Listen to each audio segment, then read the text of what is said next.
Bien, parece que sigo enfermo. Por alguna razón el medicamento no ha funcionado, pero bueno, ese no es el tema. Hoy les voy a hablar sobre un escritor llamado Howard Phillips Lovecraft. En este caso, hay una pregunta que me han inquirido algunas veces, y esa es, ¿está acaso sobrevalorado? Ya saben, de Howard Phillips se ha hablado mucho. Últimamente se ha hecho aún más famoso de lo que ya era, principalmente entre adolescentes, gente joven gracias al trabajo de youtubers y demás. Esto hace que algunas personas lleguen a considerar que está de hecho sobrevalorado, pero vamos a ver si realmente lo está.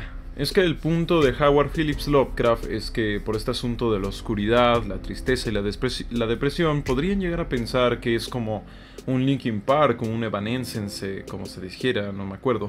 De esos edgys, vaya, de esas cosas que uno de adolescente ve para tener fantasías de poder y decir, oh Dios, soy tan deprimido, oh, soy un sujeto tan triste y tan oscuro, tan sombrío y lobriego.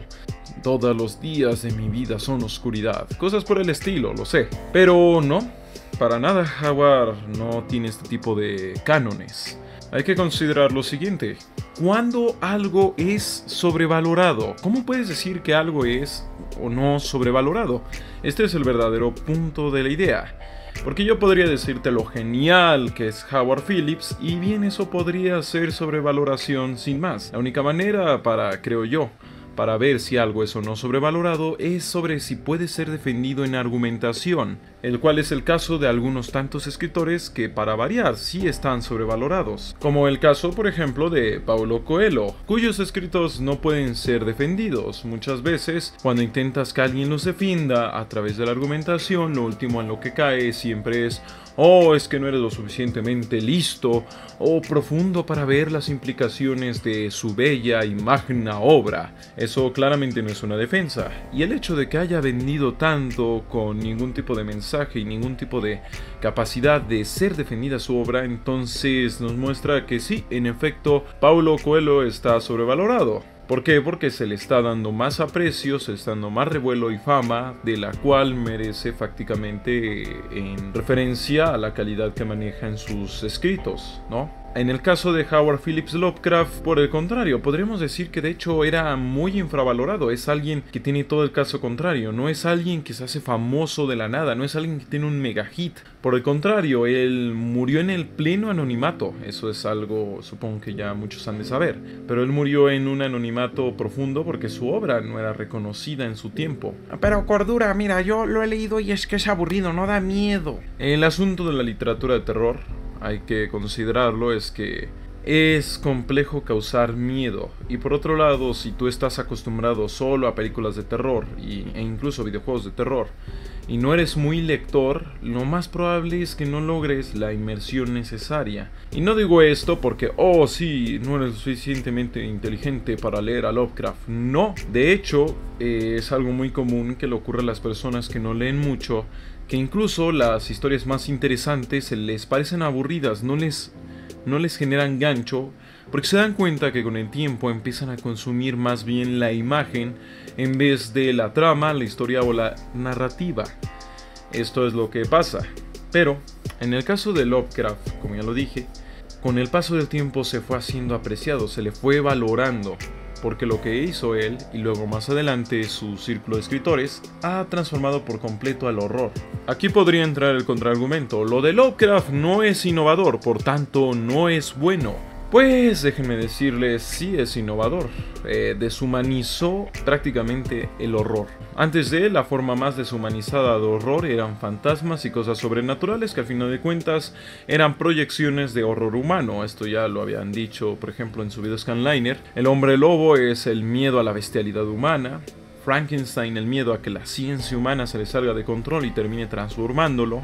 Pero con Lovecraft no, con Lovecraft la mayor parte de las cosas que dan miedo y horrorizan a la humanidad son inhumanas, son gigantescamente diferentes y representan por sí mismas implicaciones más grandes de las que acabas de leer. En la obra de Lovecraft es algo que te deja pensando un rato, es algo que te deja un miedo impregnado. No es algo de que vaya, este delincuente de verdad era brutal y hacía cosas horribles. O vaya, ese fantasma, la maldición. No, con Lovecraft es... Y si hubiese una especie tan jodidamente avanzada que hubiese creado a la humanidad y todo lo que hemos estado haciendo hasta el momento fuese no más que un simple experimento de esa especie. ¿Me entiendes? Esto es un paso cualitativo que ha inspirado a gran parte de la ciencia ficción, a las historias de horror, que incluso a las fantásticas. Las fantásticas que ya manejan a dioses paganos que ya no tienen ninguna intención humana, vaya.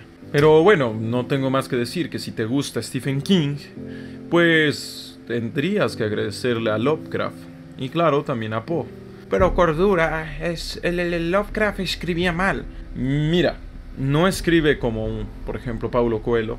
Su escritura no es lo más clara y lo más fácil del mundo. Para nada, porque esa no es su intención. Él no intenta escribir para niños de 5 años, para jovencitos de 12 años. Sin embargo, su escritura es tan clara que, vaya, él te está describiendo cosas muy difíciles de describir. Hay quien ha hecho el chiste, ¿no? De, como cuando no sabes describir y solo pones era tan inenarrable, tan increíble, tan imposible de describir, ¿no? No, pero por el contrario, sí ha hecho muy profundas descripciones de algunas de las cosas que aparecen en sus relatos. Por ejemplo, el color que cayó del cielo, es la historia de Dunwich, por ejemplo. Son algunas de las historias en las cuales se maneja muy bien un tono narrativo y descriptivo sin caer en la exposición profunda, o sea, sin caer en un...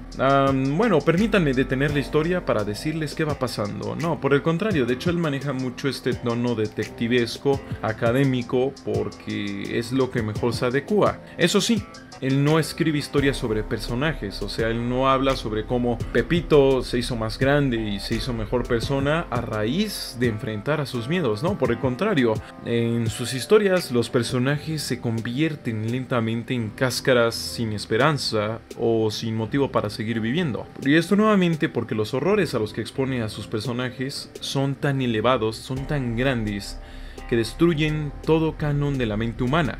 Bueno, pero es que, Cordura, la obra de Lovecraft no tiene profundidad. O sea, ¿cómo te explico? Básicamente todos son de monstruos grandotes.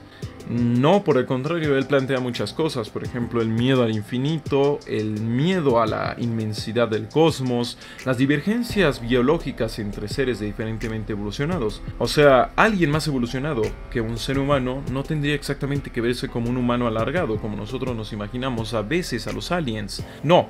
Podría bien ser un ser gigantesco de proporciones descomunales y muy deformado, o sea, nada humanoide, cuyas visiones de la vida sean plenamente diferentes o lejanas, cosas que nosotros podríamos considerar simples cataclismos del cosmos. También pues plantea la arrogancia androcentrista, ya sabes, la arrogancia que sienten los seres humanos al sentirse el centro de todo, o sea, el ser más evolucionado, el ser más importante de la Tierra, el que ni siquiera es un animal, mil cosas, vaya, el ser especial. Y lo que Lovecraft llega y hace es decir, no, tú no eres especial, eres solo un organismo más y ni siquiera eres el elegido para ser destruido, eres simple escoria en el camino de otras cosas, de la frialdad del cosmos o de otras especies super evolucionadas. Esas son cosas que él maneja de una manera bastante profunda y sin necesidad de caer en el bulo de Paulo Coelho de que, nuestro protagonista se sentó y empezó a hablar con el viento.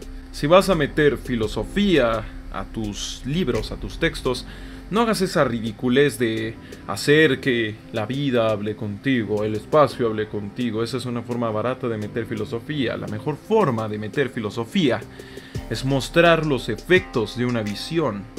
Incluso en este punto, a pesar de que ya hice un video crítico sobre BioShock, en este punto yo consideraría que BioShock lo ha hecho mejor de lo que hace Paulo Coelho al imponer o intentar proponer algo con respecto a una filosofía. En el caso de Lovecraft, tú ves esas visiones del mundo y esa filosofía del mundo en la historia, en el simple desenvolvimiento y en el proceder lógico de los eventos que van aconteciendo. O sea, simplemente si un humano observa que es nada ante la realidad y que su existir es fútil, e incluso que puede que él sea simplemente un microorganismo pequeño, lo más probable es que caiga en la locura.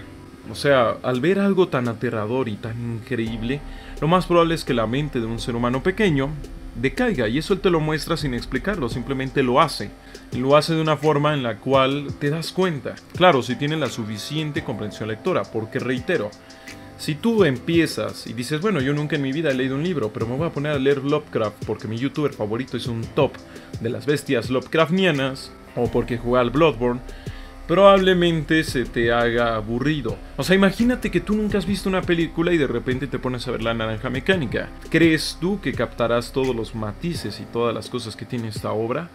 Es probable que no, lo más probable es que incluso te termines aburriendo porque digas, ¿y qué dijo? ¿Qué hizo?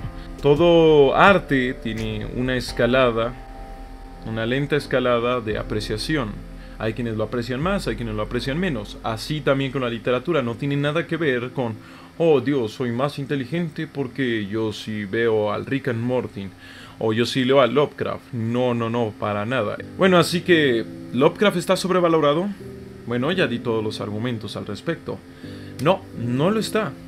Eso sí, no significa que no haya fans allá afuera empedernidos que probablemente leyeron medio libro y vieron 2 películas, que sí te vayan a llegar con argumentos muy tontos, o sea, que lo estén sobrevalorando porque no han leído la obra que hay que valorar, pero que te digan que es lo mejor y más grande. Eso también es sobrevalorar. Entonces, es probable que te cruces con gente que lo esté sobrevalorando porque ni siquiera lo conoce. Yo lo que te digo es, no te dejes influenciar por esas personas. Ve, verifica su obra y ya verás. Bueno, eso es todo por el momento. Se despide Cordura. Recuerden que todo esto es artificial.